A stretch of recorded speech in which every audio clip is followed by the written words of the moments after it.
fact that New Yorkers have a lot to be proud of, that there was so much to celebrate this weekend. And today we are entering phase 3, which is something else to celebrate, something you've earned by working so hard to get us to this day. But at the same time, as we are celebrating how far we've come, we have to be real honest about some of the challenges we're facing. And I always say, I think it's better to start with the bad news and then go to the good news. So I want to talk about what happened this weekend. You know, we had a lot of people out there very peacefully celebrating our nation's birthday and spending time together with family and friends. But we also saw too much violence this weekend. And this is something that we have a lot of work to do to address. And it's directly related to all the dislocation that's happened over these last 4 months with the coronavirus. We particularly saw a concentration of shootings in Upper Manhattan, particularly in Harlem and Manhattan North Command. This is something we have to double down on to address. And it's not because of one thing. Let's be really clear. There's not one cause for something like this. There's a lot of different pieces. And again, the fact that the court system's not working, the economy is not working, people have been pent up for months and months, so many issues underlying this challenge. But to address it, it's not just one answer either. It's going to take a lot of different pieces. Of course, it's going to take neighborhood policing, which has helped us get so far. We're going to have to double down on neighborhood policing efforts in Upper Manhattan. It will take the efforts of clergy and block associations and elected officials and civic groups and parents and the Cure Violence movement. We're going to need all hands on deck to address this issue. I'll be joining with community leaders and law enforcement leaders in Harlem via video conference today to focus every resource we have on addressing this issue. And we have to think about all of the tools we can bring to bear here, including how we deploy our police and the approaches they take, how we focus on young people and make sure we pull them away from the influences that are negative around them. We have a lot to do. But I can tell you something about the people of Harlem. People of Harlem have been through a lot, not just in the last 4 months, but over years and decades, and every single time they have fought back. I was up in Harlem on Friday as we installed the Black Lives Matter mural. There's tremendous pride, there's tremendous energy in Harlem, there's history of people making things happen for the betterment of the community in Harlem, and we're going to see that again. We will never go back in this city. And we're going to focus all our energies right now on addressing these issues in Upper Manhattan and then many other issues beyond. Commissioner Shea this morning is meeting with the chief judge for the state and with the DAs for the 5 boroughs, working on how we all together confront gun violence, how we get the court system restarted, how we have a truly coordinated effort to fight this back. And I know everyone can and will work together to address this issue. We've all come together in this city many times before, and what we've done in these last months is particularly notable. This disease, this unseen enemy, threw us such an extraordinary challenge without a roadmap, trying to figure out together how we would fight it back. New Yorkers should be very proud of how far we have come. So now let me turn to the good news, that phase 1 of the restart has been successful so far. Phase 2 has been successful so far. Today, we begin phase 3. And we begin phase 3 because of the hard work you've all put in. I'm always going to thank you for it, and then I'm always going to remind you to keep doing what you're doing. The social distancing works. The face coverings work. We have to stick with it. But today is a good day because about 50,000 people will come back to work and start their livelihoods again. A whole range of personal services will be available again. And we're starting simultaneously a lot of recreation activities in our parks. Basketball, handball, volleyball, bocce, all will be up and running again. Dog runs will be open again. It will be more of summer again because we did this hard work to get this far, and we cannot let up now. And as a reminder, what happens when people let up, look around the country, look at the places that unfortunately did let up, that didn't stick to the smart rules, and they are suffering now, and I feel awful for them, and I hope they all come out of it soon. But this is why we did not move forward with indoor dining, because we've seen that restaurants and bars, indoor dining, cause so much of the resurgence in other states. So that's something that will be on hold for a substantial amount of time until we can figure out the right way to do that safely. Now, people are coming back to work and people are engaging their lives again in so many ways. And we see the evidence, which I'll go over with you. And look, it's incumbent upon all of us to make sure we do this safely. The city's going to keep working hard to make sure this is done safely. The MTA has been doing great work. We need them to keep doing it because more and more people are coming back to the subways and buses. So I'm going to compare this last Wednesday, July 1st, to 2 weeks earlier, June 17th. And in that 2-week phase, subway ridership up 18%, now over 1.1 million riders a day. Bus ridership up 12% over the same period, now also almost 1.1 million riders. Staten Island ferry ridership up 15%, and that's why starting today we have gone back to the full rush hour service that we had before the coronavirus hit. What's interesting is we do see more traffic into Manhattan on the East River bridges and the Harlem River bridges, 3% and 7% respectively. But very notably, mass transit usage is going up substantially faster than car traffic, and that's in many ways a good thing and a good sign that people are feeling more and more comfortable and ready to engage. But again, do it safely, with the face coverings, with the social distancing, remembering how important it is to each other, to your family, to yourself, to stay safe. Now, as we have moved ahead with outdoor restaurant seating, that's been a huge success. We are not doing the indoor, as I said, but we've moved forward with the outdoor, and that's been a great success. People have really, really engaged it. The customers have come, the employees have come back to work, people have gotten their livelihoods back, businesses have been saved. We've been very focused on making sure enforcement is strong at these restaurants that are now open, particularly on weekends, of course. So we had 700 city personnel, including the sheriff's office, out in full force over the July 4th weekend. And I just want to say the sheriff's office has been doing tremendous work on many, many fronts. I want to thank the sheriff and his whole team. People don't know a lot about him, but what they're doing has been absolutely crucial to fighting back this virus and making sure this city is safe in so many ways. So thank you, Sheriff, and your whole team. So a huge number of personnel out where most of the bars and restaurants are. 1,000 businesses were inspected this weekend. 85% were in immediate compliance.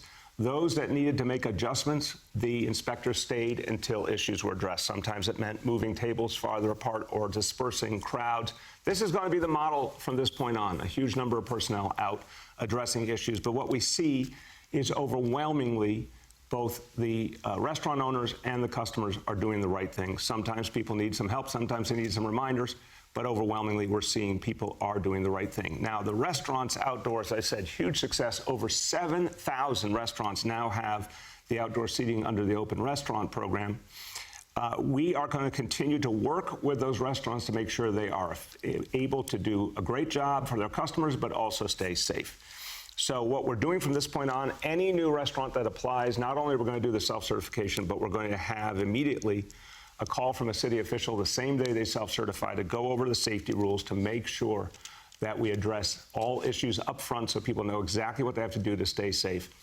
I know our restaurant owners want to do things the right way. Sometimes some extra communication helps, so that's what we're going to do.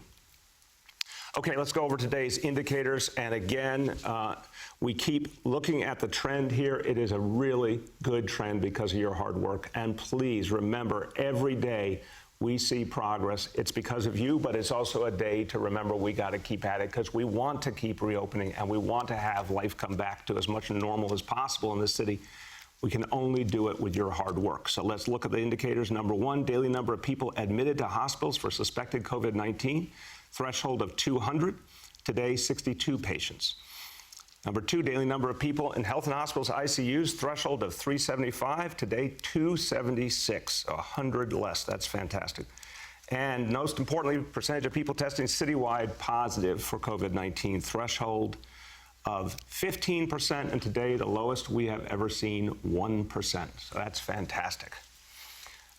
Just to give you a little bit of extra appreciation for what you've all achieved at the height of this crisis, we had 850 people admitted to the hospital for suspected COVID-19 in a single day. Compare that to the 62 we're reporting today. At the height, we had 71% testing positive. Compare that to 1% today. A lot to be proud of. A few words in Spanish. Llegar a la fase 3 quiere decir que hay más neoyorquinos que de nuevo pueden ganarse la vida. Lo hemos logrado juntos. En lo que abrimos a la ciudad de nuevo, nos tenemos que mantener seguros. Tenemos que estar seguros de que nuestros negocios y nuestra gente sepan las reglas. Vamos a mantener nuestra ciudad segura y vamos a trabajar juntos para enfrentar y detener la violencia. With that, turn to our colleagues in the media, and please let me know the name and outlet of each journalist. Hi, all. Just a reminder that on the phone today we have Commissioner Doris, Chief Monahan, Sheriff Facito, and Senior Advisor Dr. Varma. With that, I will start with Rich from WCBS 880. Hi there, Mr. Mayor. Hey, Rich, how you doing? How was your weekend? Well, it was terrific, actually, great. I didn't burn the hamburgers. So there you go. I'm proud of you, Rich. So listen, I did want to ask about the shootings and how serious you see it, and also if Chief Monahan can chime in about what he sees as the cause of this uptick, if you will. Yeah, Rich, it's a very serious situation. And I've been talking about it for weeks now. We've been seeing some troubling signs we have to address very aggressively, and with the whole community. So there's no question that as we're getting into warmer and warmer weather, and we're feeling the effects of people being cooped up for months, and the economy obviously has not restarted to anywhere the extent we need it to. So there's a lot less for people to do. We have a real problem here. And I think profoundly the fact that our court system is not functioning and needs to function again underlies all of this. We've got to get things back into gear. It's time to do it. So we've got a huge problem. We take it very seriously. We also have the NYPD, which has proven itself time and time again to be able to take on really difficult challenges, even compared to just a few years ago. You saw even worse realities in this city. So the NYPD has taken on those challenges, come up with new strategies, deployed personnel in a really smart fashion, and they're going to do it again. But the other thing I'd say as we turn to the chief is, it has to be with the full participation of the community, and that's what I'm going to be working on today with leaders of the Harlem community. We need everyone to be part of the solution. Chief? Hey, good morning. Thanks, Rich. Listen, we look at it, as the mayor said, there's a lot of different things going on. It's a combination of things, bail reform, COVID releases from prison, court shut down, which has Rikers at half of where they were last year with the population. You know, I've said this before, the animosity towards police out there is tremendous.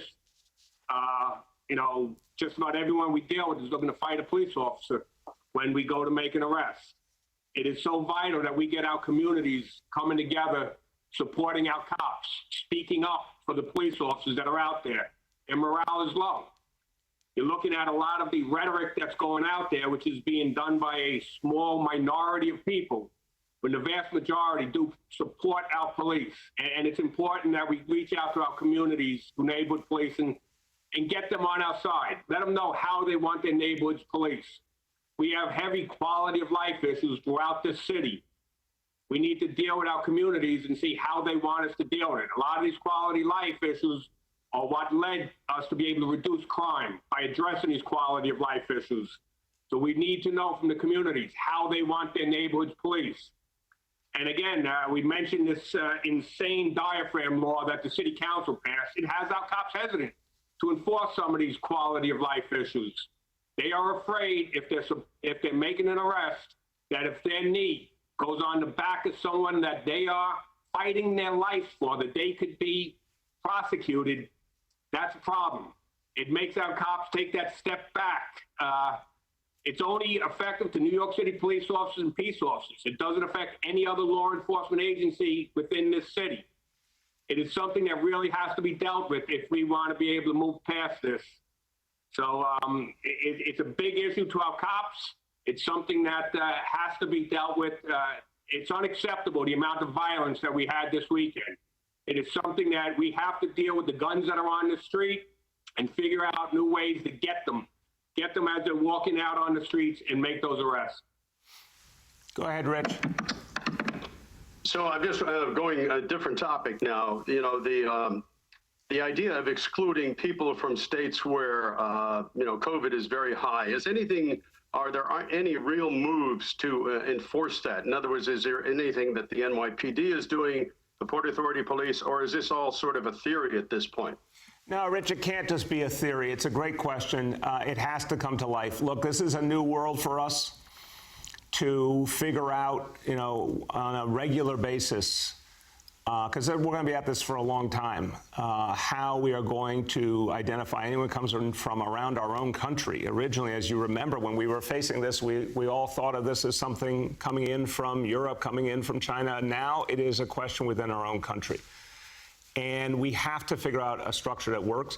It has to involve the Port Authority Police because they're in the best position to act on folks coming in through the airports, for example.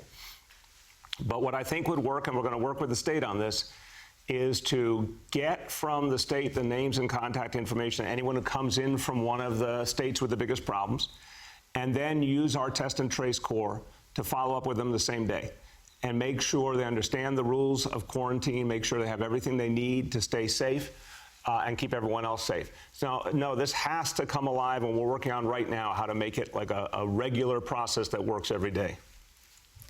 Next, we have Shant from the Daily News. Good morning, everyone. I just wanted to drill in a little more on the claims that the chokehold bill, and if I'm hearing correctly, bail reform, have anything to do with the weekend crime spike. I guess for one, are there any suspects or arrestees who may have been out on bail who otherwise wouldn't have been, or maybe the Chief of Department Monahan thinks should have been on Rikers? And also, can someone spell out what the chokehold bill would have to do with the spate of shootings? I mean, how much of a hindrance is that? How does that directly spark, the shootings that happened on the weekend? Yeah, thank you, Sean. Look, I think we're talking about a couple of different things simultaneously here. I think, from my point of view, the most central issue, what's happening over this last weekend, is the fact that the court system is not functioning. That when our police effectuate an arrest, they don't have the same follow-through they're used to seeing from the court system. Again, that's why Commissioner Shea is working on that issue as we speak right now. We've got to get the court system up and running. We've got to get the DAs doing their work so that we can address folks who are violent in communities and are causing harm to their neighbors. I think that's the most central issue here on top of everything else, all the other dislocations that have occurred with the coronavirus. We can get you whatever information we have on what has happened as a result of the other issues that have affected the equation. But I think what's happened this weekend is for the biggest causes, which is the impact of the coronavirus. We all, regardless of what the root cause is in each case, we have to fight it back.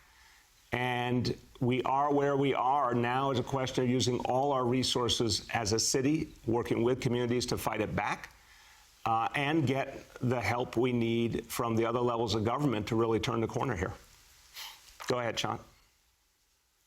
Yeah, I'd love to hear from Terrence Monahan on this. I mean, just because you brought up the chokehold bill, chokeholds are such an offensive tactic to New Yorkers. The argument for the legislation was that it actually strengthens the NYPD. So maybe, can you address exactly why that bill, or how that bill contributed to the violence over the weekend? And can you say a little more about what's going on in police officers' minds in this climate of protest and reform? Thank you. And just as we turn to the chief, again, I don't think the chief said that he thought the bill contributed to the violence this weekend. I think he was talking about the overall picture and his concerns about how we keep the city safe. So, Chief, I just wanted to frame for you, because I didn't hear you say that. I heard you express your broad concerns, but go ahead. Yeah, it's a very big concern about that bill, and it's not the chokehold. We don't have an issue with the chokehold portion of it. The issue we have is the compressing of the diaphragm if your knee should go on someone's back during the course of an arrest. anyone who's ever arrested anybody who's fought and struggled knows that there's a good chance that your knee may end up on someone's back during the course of a violent struggle. And to criminalize that has a police officer concerned about whether or not he may be arrested for his knee going on the back. So for us, it's the diaphragm portion of that, and we've expressed our feelings to everyone in the city council. All the DAs have said that there are some problems with the law, the way it's worded. So it's an issue that our cops are dealing with very strongly. There is some great concern. As opposed to the idea of bail reform, COVID, and courts being closed, it means a lot of different individuals are on the street that should not be on the street. And we have seen them involved in violence. Later on today, Chief Mike LePetri will be giving a briefing on the crime stats, and he will be able to go over some of those numbers for you. Next, we have Juliet from 1010 Wins. Yes, good morning, Mr. Mayor. How are you today? Good, Juliet. How you doing? I'm okay. According to the crime stats, the month of June, 250 people were shot in the first 28 days of the month, and that's compared to 97 during that same period last year. Where have you been this whole month on this issue? These shootings did not just happen this weekend. Yeah, well, Juliet, if you'll remember, over the last couple of weeks, I've been talking about this issue constantly right here. We have seen an uptick in shootings. It's very worrisome, and I don't accept it. We have to fight it back. And that's why we announced that we were moving officers. Of course, Summer All Out was part of the strategy. We talked about that weeks ago. We talked about the fact that we're going to refocus resources on the Bronx and Brooklyn North, where we've seen profound problems. Now we see problems in Manhattan North, so there'll be a focus there as well. A lot more redeployment of officers from desk jobs out into the field. We're going to use all the tools, CompStat, precision policing, and neighborhood policing to fight this back. We've had to fight things back before. We're going to fight this back again. But we can't do it alone. We need communities to be fully involved. And we need the court system to be functioning to really turn the corner here. Juliet? Yes, I do have a follow-up. Yes, I do. So where is your message to people of New York to say where there is crime, there are consequences? Yeah, there always are consequences for crime, and that's the way it has to be. And Juliet, we have for now 7 years fought back crime, lowered crime. We've done it working with communities. And we've done it by addressing a whole range of problems and not letting them grow in our communities. Everything has been thrown off by the coronavirus. Let's be clear. People aren't going to work. People aren't going to school. Everything's been disrupted. And most notably, our court system's not functioning, and it has to.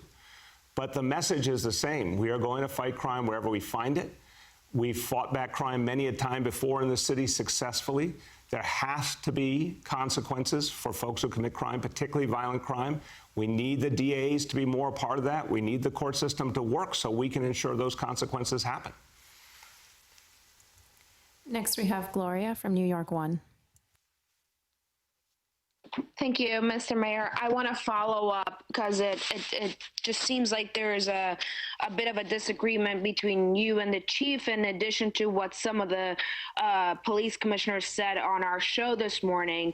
They both seem to blame bail reform, COVID releases from Rikers.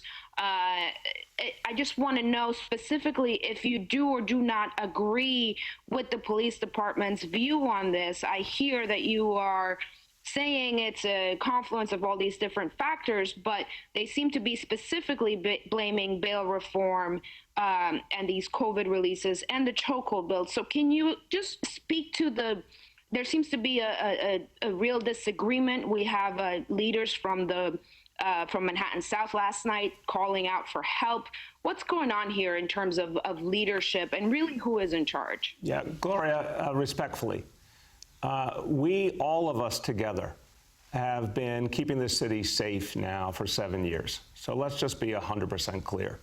It's an extraordinarily difficult time in our city's history. It may be the single worst combination of crises New York City has ever faced. and yet everyone works together every day to address these issues. The city of New York didn't ask for the coronavirus to come here, nor for our court system to be shut down. All the things that are affecting us are beyond anything any of us could ever have anticipated. So we all work together every single day. There's a lot of frustration, Gloria. There's a tremendous amount of frustration. You can imagine for our police leadership and for our police officers, they're working so hard to keep people safe. And then even when they arrest folks, they don't see the kind of results that they've seen historically because the system's not functioning. I understand that frustration, and it makes sense that people are going to express it. But I'm sorry, when you ask for a breakout, it's impossible to say which factor achieves which outcome. It's everything together is having a really big impact. And we're all working together to see our way through it. That's the bottom line. Thank you. And if I could ask a different question, wondered if the administration has at all taken a look on how beach openings went over the weekend in terms of how many people follow social distancing, enforcement. What's the administration's take on how it went so far? Yeah, Gloria, I'll get you a more thorough answer, but so far the reports were pretty good.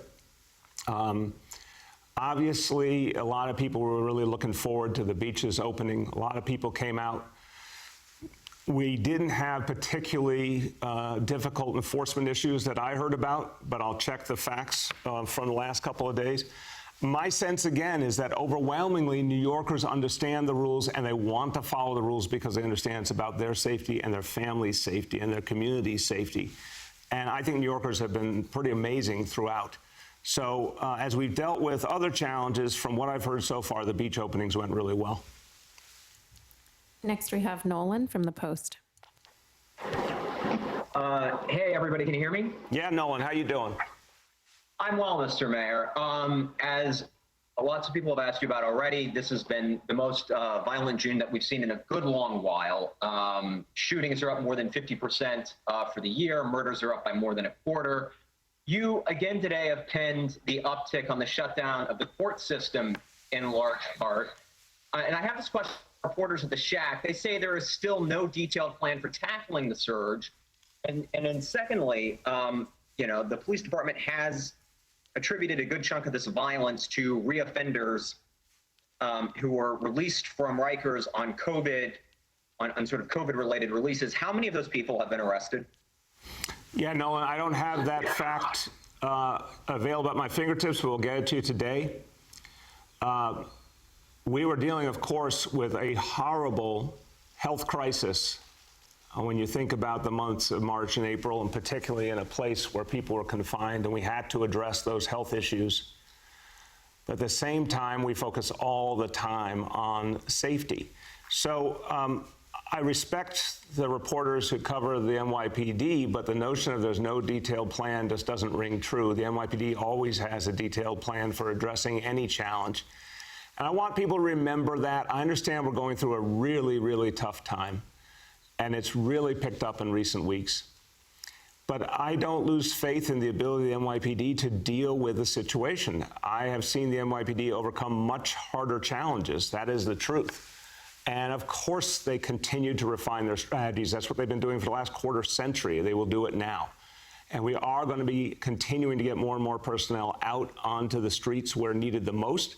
And I know it will have an effect. We need the rest of the equation to restart to really maximize the effect. But I have absolute faith it will happen. And then to follow up on Gloria's question, Commissioner Shea went on New York One this morning and blamed the chokehold legislation, in part, which you pledged to sign in part for the uptick of the violence, saying that it's, quote, insane and it is crippling police officers. The NYPD is refusing to discipline officers who cooperate with the who refuse to cooperate with the CCRB. Just hours ago, members of the brass excoriated the Manhattan District Attorney on Twitter. The budget deal that you agreed to with the city council was described by your police commissioner as bowing to mob rule. So, Mr. Mayor, who's running the department? And are you okay with the commissioner making these statements about legislation you've pledged to sign and about the budget deal you've struck? Yeah, obviously, Nolan, again, anytime, respectfully, any of you attempt those kinds of questions, I'm going to just come back really calmly and tell you the obvious truth. This city has gone through so much in recent months, and we keep fighting back, and we are making a lot of progress as a city. We've been through a whole lot over the decades, much worse crime situations than we're facing now for much longer periods of time. We fought our way back. It comes from, first and foremost, civilian leadership, always working with the leadership of the NYPD to come up with solutions. That's what we're doing right now. So we constantly not only talk, we figure out plans together. That doesn't mean we agree on everything. And I respect that sometimes people need to express their frustrations because they're deep frustrations. They're working so hard to try and keep people safe, and they feel there's some real challenges they're up against. I'm not going to tell people not to say what they feel about that. But in the end, we come to a common approach and we implement it, and that's what we're going to do over these coming weeks. And we have to get communities deeply involved in that approach. That's always been a key in the past. That's why neighborhood policing was something we all created together. And I think that's what's going to help us turn the corner. Next, we have Andrew Siff from NBC. Hey, good morning, everybody. I don't know if you can hear me because I'm on a 7 train, so I'm going to give it a try. We can hear you, Andrew. You're live with the people. Right. Yeah, well, 23 people on this train, and 22 of them are wearing a mask. Did you I am wearing a mask. say again? How many? My question, 22 out of 23. Very good. My question has to do with phase 3. Now that indoor dining is not a part of it, it's a very incremental phase, and we've already learned from the state that phase 4 won't include movie theaters and malls. So realistically, Mayor, is what we're looking at right now today the way New York City will be until there's a vaccine? No, I think that's an overstatement, respectfully, Andrew. I think it's a perfectly fair question, but I don't think that's the whole reality. We have a lot more to learn to figure out how we're going to address this disease even before there is a vaccine. And look, we're seeing a lot of success so far. I'm knocking on wood, but we have seen, obviously, I went over the indicators today. They're extraordinary and positive. And that says something about the ability of New Yorkers to fight this disease back without a vaccine. And you do see more and more people coming back to work. So I don't think it's, one extreme or another. I think we're making steady progress. I want to see us keep making steady progress. The vaccine will be the absolute, crossing the Rubicon moment, but I think we can make a lot of progress in the meantime. What would you need to see, since you're already at these incredibly low data numbers, what would you need to see or need to know in order to open indoor dining? Yeah, Andrew, when you look at the fact that we got so much data from around the country indicating that indoor dining, unfortunately, became a real nexus for infection in a way that other types of economic activity weren't. It just made sense to stay away from it for now.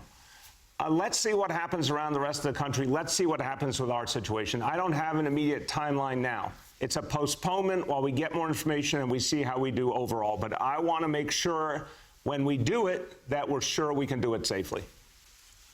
Last 2 for today. Next, we have Todd from AM New York. Good morning, Mr. Mayor. Hey, Todd, how you doing? I'm doing just fine. Well, I've been out on the street, and I've been talking to a lot of people in the communities. One of the things that came out for me was one woman said to me, she said,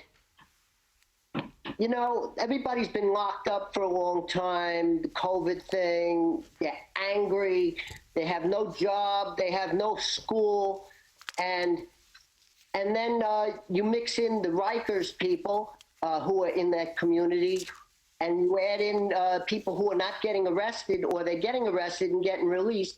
And she said to me, you know what? It's like letting a Rottweiler off a leash. What do you say to that, woman?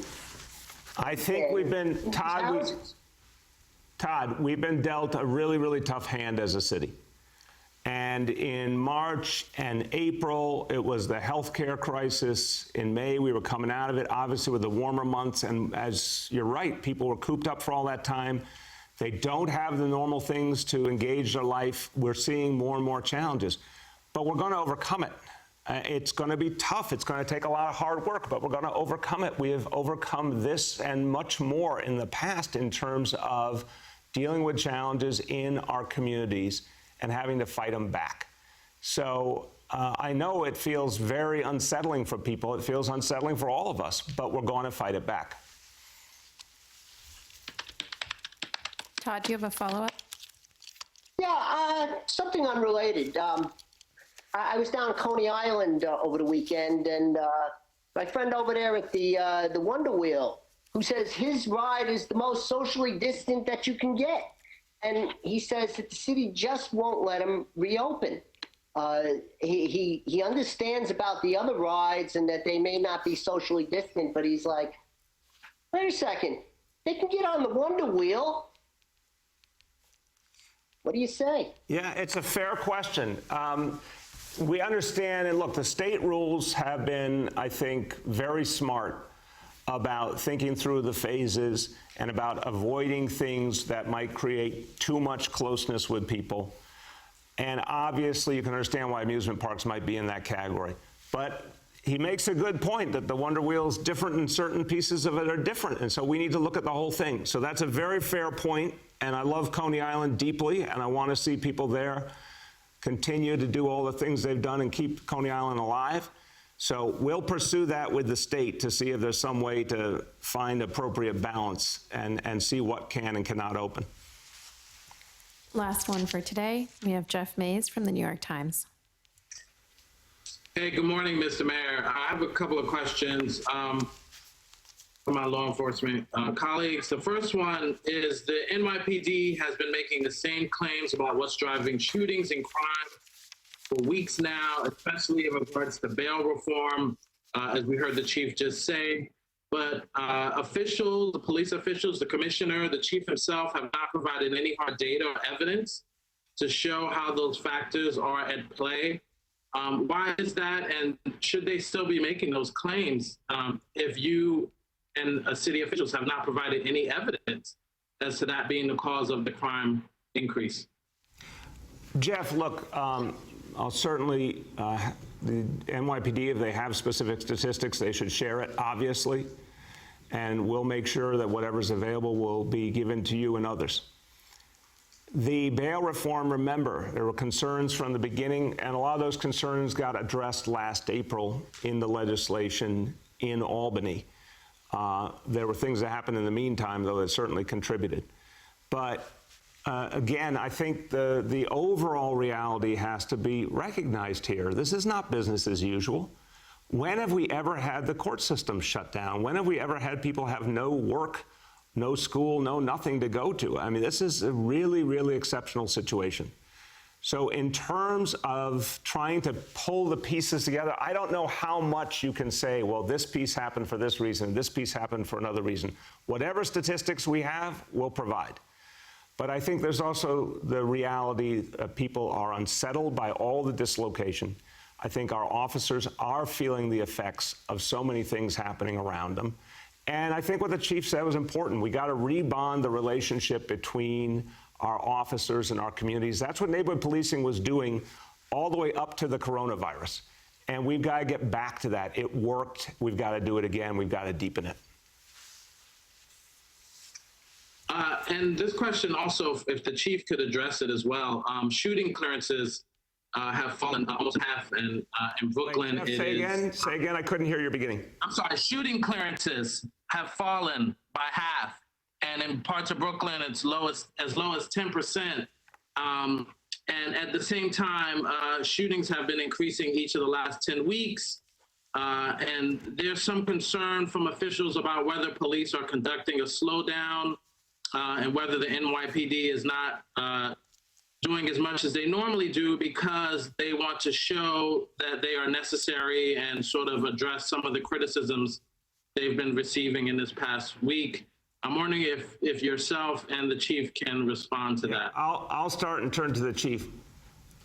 Jeff, first of all, I know our officers are out there doing the hard work, and I know they're out there getting criminals off the streets and guns off the streets, but again, against a backdrop where there isn't enough follow-through by the rest of the system. And I know it's hard. Let me hasten to say, for everyone in the court system, the DA's office, they're dealing with a lot of challenges too. But we've all got to work it through together, which is exactly what Commissioner Shea is doing as we speak now, trying to figure out what's going to get this whole thing restarted energetically, because it has to, particularly as our healthcare situation's gotten better. So I want to say, if any one of us were an officer out there doing the work and then not seeing the follow-through, that's a real challenge. But I still see our officers doing the hard work every single day. Go ahead, Chief. Absolutely not. Our guys are not slowing down. The investigations are moving along, and it takes time. A shooting investigation, a homicide investigation doesn't happen overnight.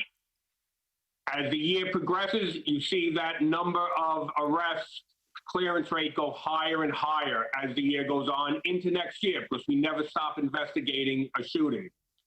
We have numerous individuals who we are ready to indict on shootings that we are waiting for the court system to open up so we can present the evidence to a grand jury. So that has slowed us down on getting some of the clearances.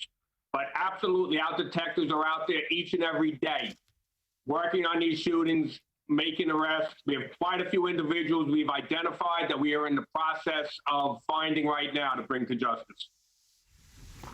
Thank you, Chief. So let me conclude today, a very simple message. We will not go back when it comes to our healthcare reality, the coronavirus. We will not go back. We went through the worst in the nation in March, in April. We fought our way from that to now being a place that people all over the country are looking to as the example of how to deal with this disease. We're going to stick to what has worked. We will not go back. We will not go back when it comes to crime. We're going through a rough patch, there's no doubt. We're going to have to fight it back. But I remember what things were like in this town in the 1990s. I remember how hard it was to fight our way back and become the safest big city in America. We're going to keep that title. We're going to work with communities, police and community together. We're going to fight it back. We will not go back. And that's the work we will do together in New York City. Thanks very much, everyone.